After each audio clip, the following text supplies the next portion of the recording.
নমস্কার। আপনারা অনেকেই জানেন রেশন কার্ডের কিন্তু ওয়েবসাইট কিন্তু আপডেট করা হয়েছে। রেশন কার্ডের ওয়েবসাইটে আপডেট করার পরে আপনারা যারা নতুন করে রেশন কার্ড ট্রান্সফার করবেন ভাবছেন, বিবাহের পর বা যে কোনো কারণবশত আপনারা রেশন কার্ড ট্রান্সফার করবেন, তো এই নতুন ওয়েবসাইটে আপনারা কিভাবে রেশন কার্ড ট্রান্সফার করবেন সমস্ত কিছু স্টেপ বাই স্টেপ প্রসেস কিন্তু আজকের এই ভিডিওর মাধ্যমে কিন্তু আমরা দেখিয়ে দেবো। ভিডিও কিন্তু অত্যন্তই গুরুত্বপূর্ণ, ভিডিওটি স্কিপ না করে শেষ পর্যন্ত দেখুন। আর আপনি যদি আমাদের চ্যানেলে এখনও পর্যন্ত নতুন হয়ে থাকেন তাহলে চ্যানেলটি কিন্তু অবশ্যই সাবস্ক্রাইব করতে ভুলবেন না। তো চলুন আমরা কথা না বাড়িয়ে ভিডিওটি শুরু করি। এই মুহূর্তে আমরা রেশন কার্ডের অরিজিনাল ওয়েবসাইটে আসার জন্য আমরা গুগলে এসে রেশন কার্ড লিখে কিন্তু সার্চ করেছি।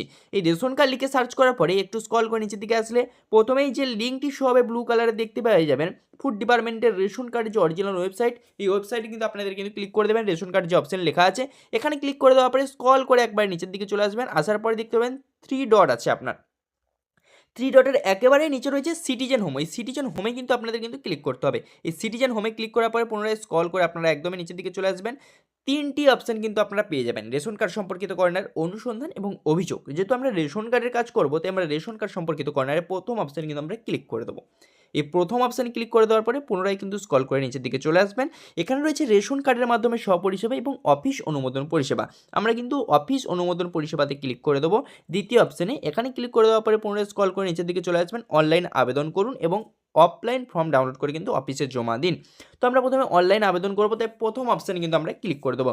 এখানে চাওয়া হয়েছে আধার নাম্বার। আধার নাম্বার এখন কেন চাওয়া হচ্ছে, কারণ ওয়েবসাইটটি কিন্তু আপডেট করার পরে কিন্তু এখন থেকে আপনার আধার নাম্বার দিয়ে কিন্তু আইডি কিন্তু লগ ইন করতে হবে। আগে আমাদের প্রথমেই কিন্তু মোবাইল নাম্বার দিয়ে কিন্তু লগ ইন করা যেত, এখন কিন্তু আমাদের আধার নাম্বার দিয়ে কিন্তু লগ ইন করতে হচ্ছে। এবার কিন্তু এখানে দেখতে পাচ্ছেন এত দ্বারা আধারের মাধ্যমে লগ ইন করার জন্য সম্মতি দিচ্ছি বলে যে টিক মার্ক একটি কিন্তু দিতে হবে, দিয়ে সেন্ড ওটিপি অপশানে কিন্তু ক্লিক করতে হবে। এই অপশানে ক্লিক করে দিলে কিন্তু আপনার যে আধার নাম্বার দিয়েছেন ওই নাম্বারে কিন্তু ওটিপি চলে যাবে। ওটিপি বসিয়ে কিন্তু এখানে লগ ইন করতে হবে। হ্যাঁ, এখানে আরেকটি কথা বলে রাখা ভালো, আপনারা অনেকেই বুঝতে পারেন না এখানে কার আধার নাম্বার দেবেন। আপনার বাপের বাড়ি থেকে ধরুন রেশন কার্ড শ্বশুর বাড়িতে ট্রান্সফার করবেন, যেহেতু আপনার রেশন কার্ডটি এখনও অবস্থায় যে বাপের বাড়িতে রয়েছে তাই আপনার বাপের বাড়ির যে কোনো একজনের আধার নাম্বার কিন্তু দিতে হবে, কিংবা আপনার যদি দিতে পারেন তো খুবই ভালো হয়। দিয়ে কিন্তু এখানে লগ ইন করে নিতে হবে। এখানে কিন্তু আমি ওটিপি বসিয়ে দিয়েছি। ওটিপি বসিয়ে কিন্তু আপনার এরকম ইন্টারফেস খুলবে, যেখানে সেন্ড ওটিপি বাটন কিন্তু পেয়ে যাবেন। এখানে ওটিপি বাটনে কিন্তু ক্লিক করে দেবেন। ওটিপি বাটনে ক্লিক করে দিলে ওটিপি কিন্তু সাবমিট হয়ে যাবে। হয়ে যাওয়ার পরে আপনার রেশন কার্ডে অল ডিটেলস কিন্তু দেখাবে। কি কি দেখাবে? Ration card number, category, name, date of birth, gender, mobile number, guardian's name, Aadhaar number, এই সমস্ত কিছু ডিটেলসগুলো কিন্তু আপনার এখানে কিন্তু শো হবে। যেখানে প্রথমেই রয়েছে দেখতে পাচ্ছেন উপরোক্ত রেশন কার্ড কি আপনার, মানে যে রেশন কার্ডটি আপনি লগ ইন করলেন এই রেশন কার্ডটি আপনার, এখানে কিন্তু ইয়েস বা হ্যাঁ করে কিন্তু নেক্সট বা পরবর্তীতে করে কিন্তু এগিয়ে যেতে হবে আপনাকে। এখানে এগিয়ে গেলে এবার কিন্তু মেন ড্যাশবোর্ডটি কিন্তু আপনার সামনে ওপেন হবে। এখানে টোটাল ফর্মগুলো কিন্তু এখানে ওপেন হবে। একদমই যে আপনি রেশন কার্ড যেহেতু ট্রান্সফার করবেন একদম স্ক্রল করে নিচের দিকে চলে আসবেন। আসার পরে ফর্ম 14 এই অপশানে কিন্তু আপনাকে ক্লিক করতে হবে। এখানে ক্লিক করুন, এই অপশানে কিন্তু আপনাকে কিন্তু ক্লিক করে দিতে হবে। এই অপশানে ক্লিক করার পরে পুনরায় স্ক্রল করে নিচের দিকে চলে আসবেন। অ্যাপ্লিকেশান এন্ট্রি বা আবেদনপত্রের এন্ট্রি বা নেক্সট বা পরবর্তী রয়েছে, এখানে দেখতে পাওয়া যাচ্ছেন নেক্সট বা পরবর্তীতে এখানে কিন্তু আপনাকে কিন্তু ক্লিক করে দিতে হবে। এখানে কিন্তু অ্যাপ্লিকেশান মেন ফর্ম এন্ট্রির যে অ্যাপ্লিকেশান টোটাল ডিটেলস রয়েছে 4টি প্রসেসে কিন্তু আপনার কমপ্লিট হয়ে যাবে। সেই 4টি প্রসেস কিন্তু এখানে কিন্তু আপনার সামনে ওপেন হবে। প্রথমে 1 নম্বর প্রসেসে আমাদের কিন্তু রয়েছে দেখতে পাচ্ছেন। এখানে স্ক্রল করে নিচের দিকে আসার পরে নেক্সট বা পরবর্তী করে আমরা কিন্তু এগিয়ে যাব। এখানে এগিয়ে গেলে পুনরায় দ্বিতীয় অপশান আসবে।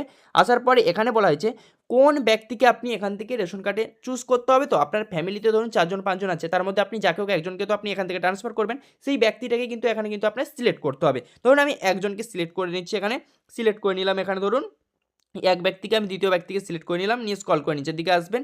আসার পরে দেখতে পাবেন সিলেক্ট বেনিফিশিয়ারি। এই সিলেক্ট বেনিফিশিয়ারি ব্লু কালারের যে অপশন দেখতে পাচ্ছেন এই অপশানে আমরা কিন্তু ক্লিক করে দেবো। দিলে টোটাল ডিটেলস কিন্তু ওনার এখানে শো হবে। তারপরে এখানে শো হয়েছে সিলেক্ট ইওর রিজন, মানে প্লিজ সিলেক্ট ইওর রিজন। এই রিজনটা কি, মানে আপনি কি কারণবশত বা কি কারণের জন্য আপনি রেশন কার্ডটিকে ট্রান্সফার করছেন সেই অপশানটি কিন্তু এখানে শো হবে। অনেকগুলি অপশান শো হবে, তার মধ্যে যদি আপনি ম্যারেজের যদি হয়ে থাকে তো ম্যারেজ অপশানে ক্লিক করে দেবেন। দেওয়ার পরে নেক্সট বা পরবর্তী করে কিন্তু আপনাকে কিন্তু স্টেপ বাই স্টেপ কিন্তু এগিয়ে যেতে হবে। এবার কিন্তু আমরা 3 নম্বর অপশানে চলে এসেছি, আবেদনের এন্ট্রি। এখানে কিন্তু বলা হয়েছে রেশন কার্ডের নাম্বার। এবার কোন ব্যক্তি রেশন কার্ডের নাম্বার, ধরুন আপনি বাপের বাড়ি থেকে শ্বশুর বাড়িতে রেশন কার্ড ট্রান্সফার করছেন, শ্বশুর বাড়ির, তাহলে আপনি আপনার হাজব্যান্ডের রেশন কার্ডের নাম্বার দিতে পারেন, বা আপনার ওই ফ্যামিলির যে কোনো এক ব্যক্তির রেশন কার্ডের কিন্তু নাম্বার কিন্তু এখানে দিয়ে নেক্সট বা পরবর্তী অপশানে কিন্তু আপনাকে কিন্তু ক্লিক করে দিতে হবে। যখন নেক্সট বাটনে ক্লিক করবেন পুনরায় এরকম ইন্টারফেস খুলবে ওই উইন্ডোটি খোলার পরে এখানে টোটাল ডিটেলস ওনার কিন্তু এখানে দেখতে পেয়ে যাবেন, পুনরায় স্ক্রল করে আসার পরে এখানে কিন্তু আমি এত দ্বারা আমার আধারের মাধ্যমে লগ ইন করার জন্য সম্মতি দিচ্ছি বলে এই অপশানে ক্লিক করে ভেরিফাই আধার যাচাই এই অপশানে কিন্তু ক্লিক করে দিতে হবে। দিলে ওনার ফোনে কিন্তু আপনি যার যে রেশন কার্ডের নাম্বার বসালেন ওনার কিন্তু ফোনে ওটিপি চলে যাবে। আধার কার্ড থেকে 6 সংখ্যার ওটিপি দেখতে পাচ্ছেন, 6টি কিন্তু ঘর রয়েছে, 6 সংখ্যার ওটিপি যাবে। ওটিপি বসিয়ে কিন্তু এখানে এই যে সাবমিট ওটিপি নেক্সট বা ওটিপি দিন বা পরবর্তী অপশানে যান, এই অপশান ক্লিক করার সাথে সাথেই কিন্তু আপনার কার্ডটি কিন্তু অ্যাপ্রুভ বা ট্রান্সফার কিন্তু হয়ে যাবে আধারের মাধ্যমে, সাথে সাথেই কিন্তু হয়ে যাবে। কিন্তু সাথে সাথে রেশন কার্ডটি ট্রান্সফার হয়ে গেলে কিন্তু আপনি ধরুন আজকেরই রেশন কার্ড ট্রান্সফার করলেন, আজকালের মধ্যে রেশন তুলতে যাবেন, রেশন পেয়ে যাবেন, এটি কিন্তু হবে না। আপনাদের যে রেশন ডিলার রয়েছে ওনাদের এমপস মেশিনে কিন্তু আপডেট হয়ে আসতে 1 মাস কিন্তু টাইম লাগে। এই 1 মাস পরে কিন্তু আপনি রেশন কিন্তু তুলতে পারবেন। কিন্তু আপনার কাজটি বা আপনি যে কার্ডটি ট্রান্সফার করলেন সেটি কিন্তু আজকেরই সাথে সাথে কিন্তু ট্রান্সফার হয়ে যাবে বা অ্যাপ্রুভ হয়ে যাবে, কিন্তু আপনি রেশন তুলতে পারবেন না। এটাই ছিল আজকে ছোট্ট একটি আপডেটটি কেমন লাগলো অবশ্যই কমেন্ট করে জানাবেন। চ্যানেলে নতুন হলে চ্যানেলটিকে সাবস্ক্রাইব করবেন। কোনো যদি অসুবিধা হয় অবশ্যই কমেন্ট বক্সে জানিয়ে যেতে ভুলবেন না।